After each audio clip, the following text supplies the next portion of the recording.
The most beautiful voice I've ever heard came from this 42-year-old who came in my studio. This is when my studio was open to the public.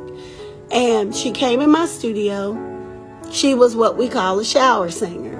I can't remember her name because I didn't have her very long. Had her just very short amount of time. But I just remember her voice. She had the most angelic voice I ever heard. I'm not kidding you. She was the best singer I've ever heard, including people on the radio, all of them. They have nothing on this woman.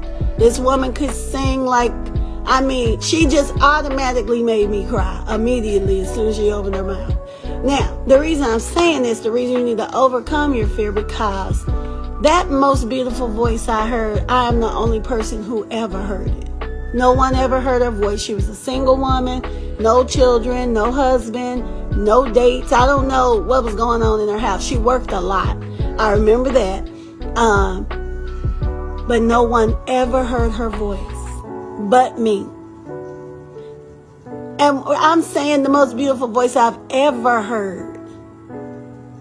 I'm the only one who ever heard her voice. Now I'm going to tell you why. She never overcame her fear. She just stopped singing again, singing to herself. She sang in the shower. Then she died suddenly. She died. She died at 43 years old or something. She was in the news. The only reason I knew is because I seen her and I was like, oh my, that was my student. You know, some of these things that just shock you like, and it was like that. And the first thing I said, I went, my God, nobody ever heard her voice. And it was so hurtful.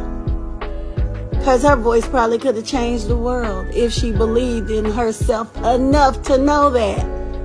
But she died. Don't let that be you. Don't let that be you. That's all I'm going to say about that.